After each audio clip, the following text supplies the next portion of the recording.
Hello students, आज हम second chapter पढ़ने वाले हैं। We are not afraid to die if we all can be together. हमें मरने से डर नहीं लगता अगर हम सब साथ में हों। ये जो चैप्टर है ये लिखा है जॉर्डन कुक और एलन ईस्ट ने। ठीक है, ये हमारी स्टोरी है। एक फैमिली जो है वो वर्ल्ड टूर करना चाह रही है बाय द वेज ऑफ सी, यानी कि समुंदर के रास्ते से पूरी कंट्री, पूरा जो वर्ल्ड है उसको कवर करना चाह रही है। वो अपनी सेविंग्स करते हैं काफ़ी टाइम तक और फिर एक छोटी सी शिप लेते हैं और पूरी फैमिली, जिसमें कि एक हस्बैंड वाइफ और उनके 2 बच्चे होते हैं, और रास्ते से फिर वो 2 हेल्पर भी लेते हैं, उनके शिप के मेंबर्स भी साथ में लेके, और फिर वो चल पड़ते हैं एक्सप्लोर करने के लिए। अब उनको रास्ते में क्या क्या परेशानियां आती हैं, कैसे उनका वो सामना करते हैं, कैसे उनको बड़ी बहादुरी से अपनी प्रॉब्लम्स से बाहर निकलते हैं, ये उसके बारे में एक स्टोरी है। ठीक है, तो चलो, इसमें कुछ एक वर्ड्स आपको बच्चे ऐसे मिलेंगे जो कि बोट्स जो होती हैं या शिप जो होती है ना, उनकी स्ट्रक्चर के बारे में होती है। तो आपको इमेजिन करना होगा कि वो चीज़ें क्या क्या हो सकती हैं। Alright, let's start. In July 1976, my wife Mary, my son Jonathan 6, daughter Suzanne 7, and I sailed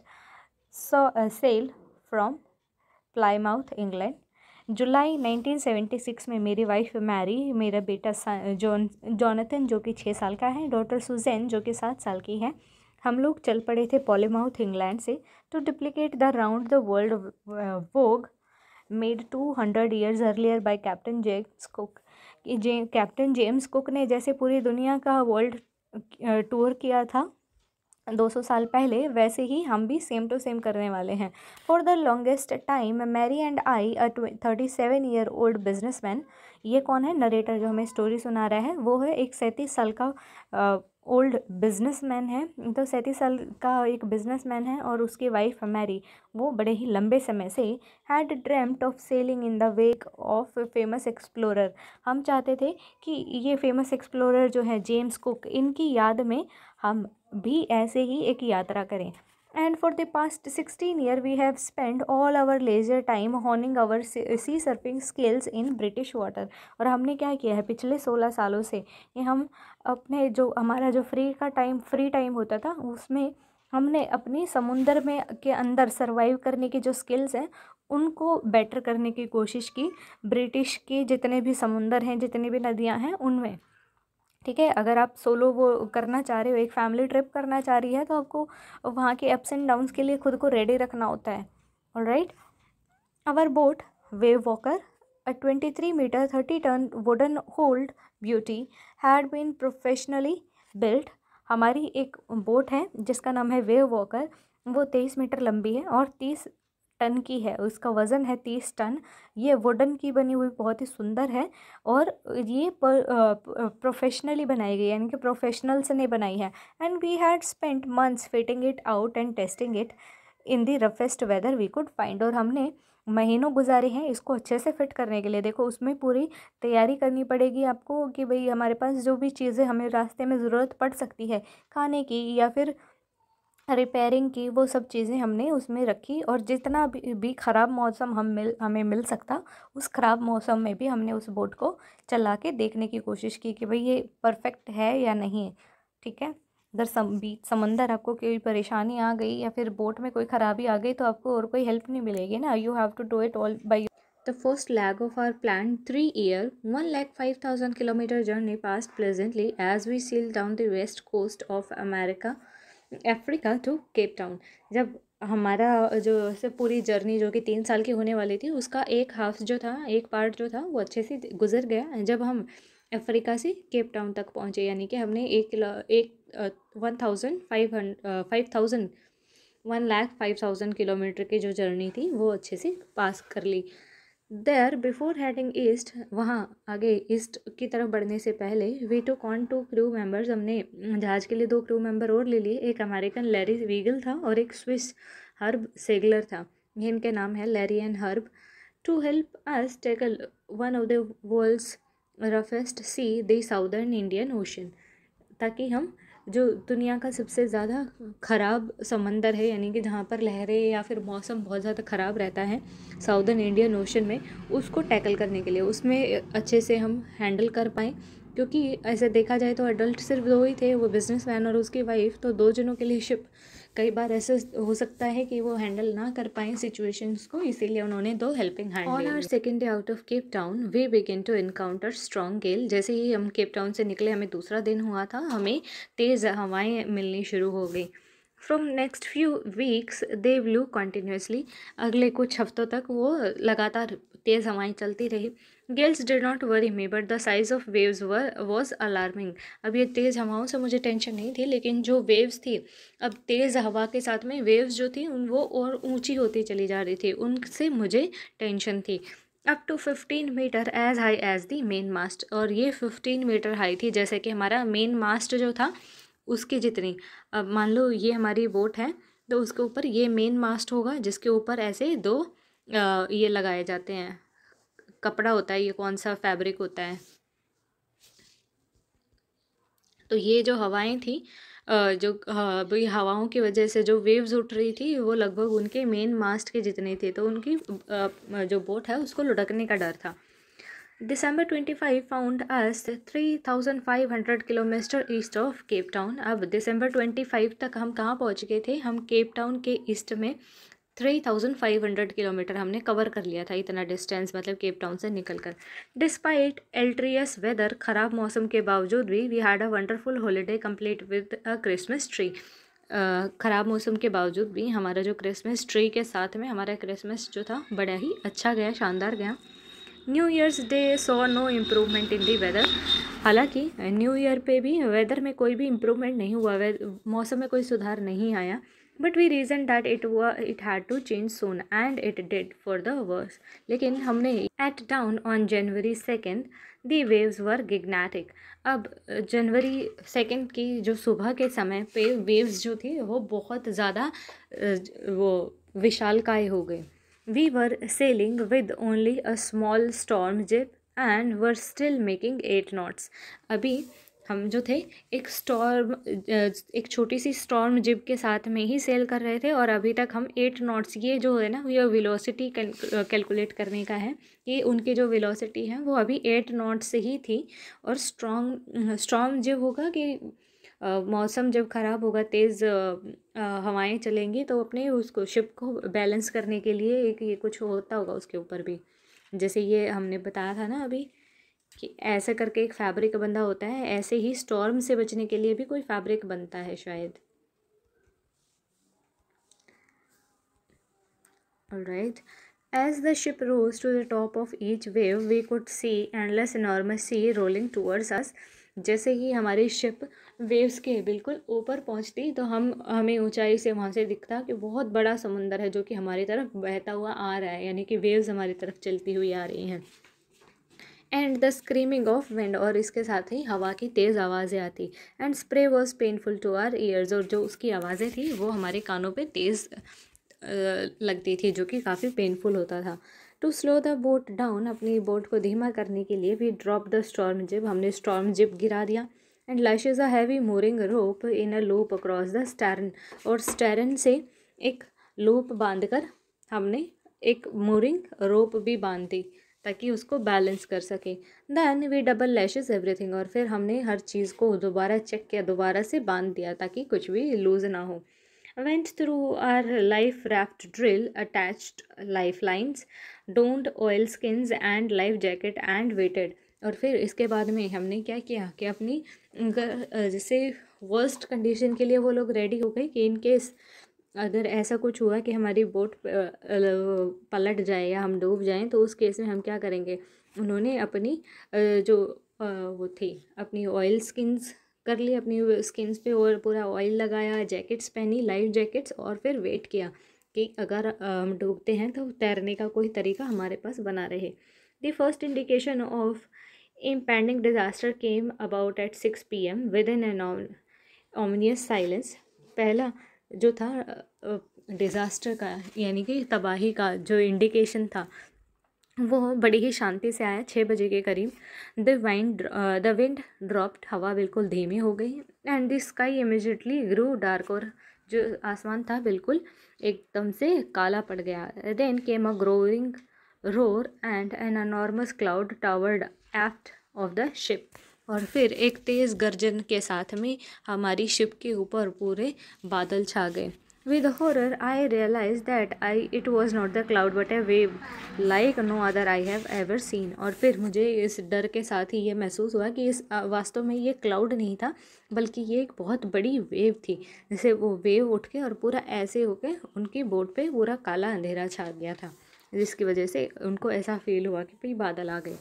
It appeared perfectly vertical and almost twice the height of the other wave। अब ये बिल्कुल वर्टिकल लग रही थी परफेक्टली, और ये पहले जितनी भी वेव्स आ रही थी उनसे बिल्कुल दुगने साइज़ की थी। With a frightful breaking crest, और उसने क्या किया, जो उनकी क्रेस्ट थी, शिप पे क्रेस्ट थी, उसको तोड़ दिया उन्हें। The roar increase to a thunder as the stern moved up the face of the wave. और जैसे हमारा जो स्टैंड था, एक सपोर्टिव पिलर होता है शायद, ये वो हवा के साथ में ही टूटा और वेव्स के साथ में, ये लहरों के साथ में ही बह गया।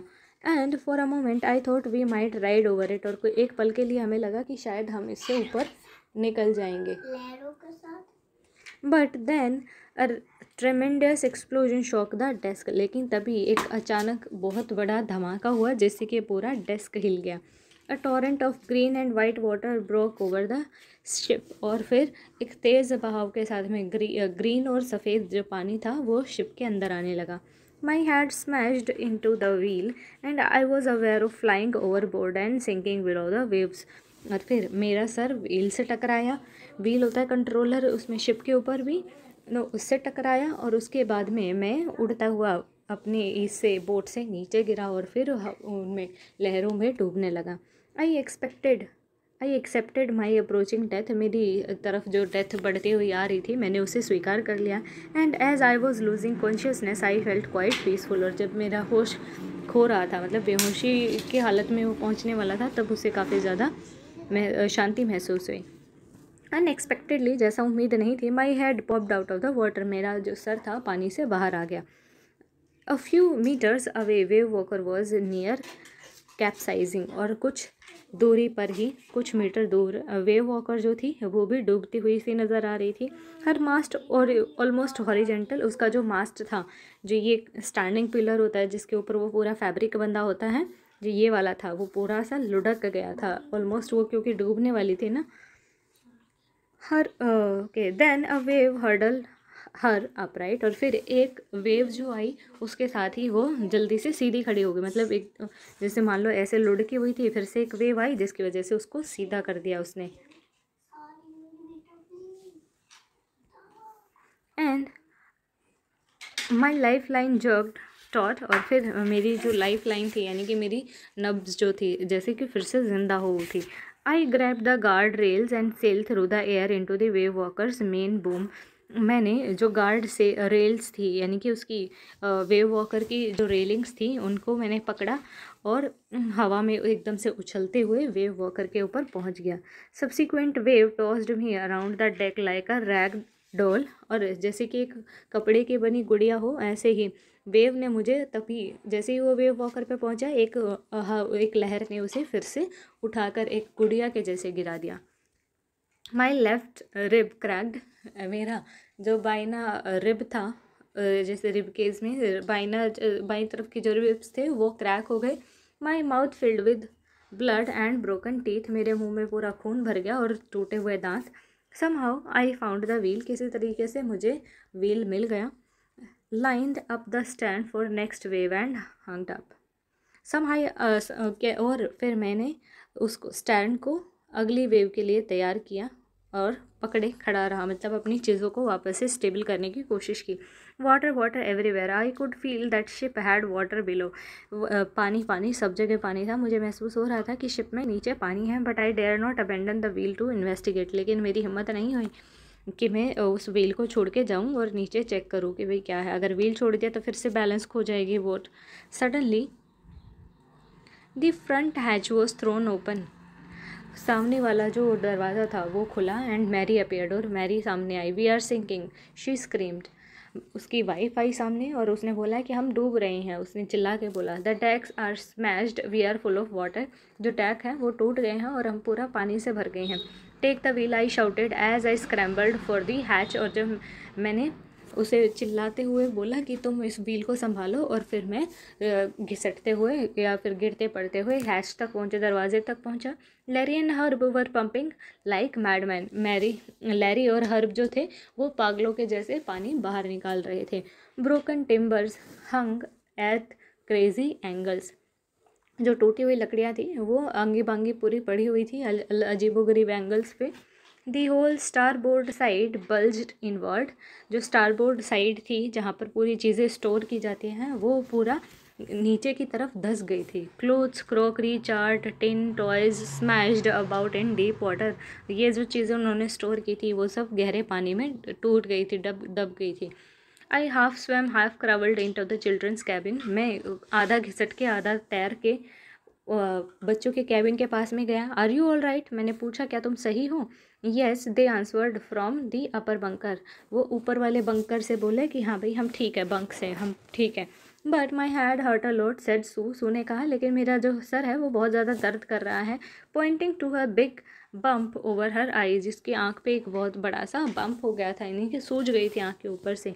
आई had no time to worry about bumped heads. अब सूजे हुए सर के बारे में सोचने का टाइम मेरे पास नहीं था। After finding a hammer, screw and converse I struggled back on deck. अब मैं कंपास, हैमर और कन्वर्स ढूंढने के बाद में मैं फिर से डेक पर चला गया। With the starboard side bashed open we were taking water from each wave that broke over us. अब स्टारबोर्ड साइड जो टूटी हुई थी उसके बाद से अब जैसे ही कोई भी वेव किसी भी तरफ से आ रही थी तो हमारी शिप पे पानी भर रहा था। If I could not make some repair we would surely sink. अगर मैं कुछ रिपेयरिंग नहीं कर पाया तो हम पक्का डूब जाएंगे। Somehow I manage to stretch canvas and secure waterproof hatch cover across the gaping hole. किसी तरीके से मैं पूरा वो कन्वर्स फैला पाया और उसे वाटर प्रूफ हैच के साथ में कवर कर पाया। जो भी होल्स खुल गए थे, जहाँ जहाँ पर भी गैप हो के पानी आ रहा था, उन सब जगहों पे Some water continued to stream below, but most of it was now being deflected over the side. अब कुछ पानी तो अभी भी आ रहा था, लेकिन मोस्टली जो पानी था वो वापस से मुड़ गया था। ये अब बोट में पानी और ज़्यादा नहीं आ पा रहा था। More problem arose when our hand pump started to block up with the debris floating around the cabin and the electric pump short circuit. और भी ज़्यादा प्रॉब्लम आ गई जब हमारा हैंड पंप जो था पानी बाहर निकालने का, उसमें पूरा कचरा भर गया, क्योंकि केबिन में पूरा कचरा फैल रहा था पानी से। और फिर इलेक्ट्रिक पंप जो था वो भी शॉर्ट सर्किट हो गया। The water level rose threateningly. और बहुत ख़तरनाक तरीके से पानी का जो लेवल था वो बढ़ने लग गया शिप के ऊपर। Back on the deck I found that our 2 spare hand pumps had been wrenched overboard. वापस डेक पे आने के बाद मेरे को पता चला कि हमारे जो 2 स्पेयर हैंड पम्प्स थे वो भी पूरे टूट चुके हैं। Along with the forestay sail, the jib, the dinghies and the main anchors. और इनके साथ साथ हमारे जो सेल थी, जिब थी, डिंगीज थी और जो एंकर था, ये सब चीज़ें टूट गई थी। Then I remember we had another electric pump under the chart board floor. और फिर मुझे याद आया कि चार्ट रूम फ्लोर जो है उसके नीचे भी हमारे पास एक और पंप है। I connected it to the out pump. मैंने उसे बाहर के पाइप के साथ जोड़ दिया and was thankful to find it worked. और ये जानकर मुझे काफ़ी ज़्यादा शांति हुई कि हाँ ये तो चल रहा है। The night dragged on with an endless bitterly cold routine of pumping, steering and working the radio. अब पूरी रात हमारी गुजर गई इसी रूटीन में कि हम पंप कर रहे हैं, पानी बाहर निकाल रहे हैं, चीज़ों को रिपेयर कर रहे हैं और रेडियो से कनेक्ट होने की कोशिश कर रहे हैं ताकि कोई हेल्प मिल जाए। We were getting no replies to our mayday calls. अभी हमारी मुसीबत की कॉल्स जो हम कर रहे थे, मुसीबत के लिए हेल्प की कॉल जो कर रहे थे, उसका हमें कोई रिप्लाई नहीं मिल रहा था। Which was not surprising in this remote corner of the world. और जो कि यहाँ ऐसे जगह पे जहाँ ऐसे सुनसान सी कॉर्नर में, दुनिया के ऐसे सुनसान से कोने में ऐसी कोई हेल्प मिल पाना जो कि आसान बात नहीं थी। तो ये कोई सरप्राइज़ नहीं था कि उनकी कॉल का कोई रिप्लाई नहीं मिला, उनको कोई हेल्प नहीं मिल पा रही थी। सूज हैड स्वोलन अलार्मिंगली। अब सू का जो सर था वो बहुत ज़्यादा सूज गया था। She had 2 enormous black eyes. उसके 2 बड़ी बड़ी काली आंखें हो गई थी। And now she showed us a deep cut on her arm. और अब उसने हमें दिखाया कि उसके हाथ पर एक बहुत बड़ा कट लग गया है। When I ask why she didn't had more of her injury made more of her injuries before this. उसने, जब हमने पूछा कि तुमने अपनी इंजरीज़ के बारे में पहले क्यों नहीं बताया, she replied I didn't want to worry you when you were trying to save us all. मैं आपको टेंशन नहीं देना चाह रही थी जब आप हम सबको बचाना चाह रहे हैं।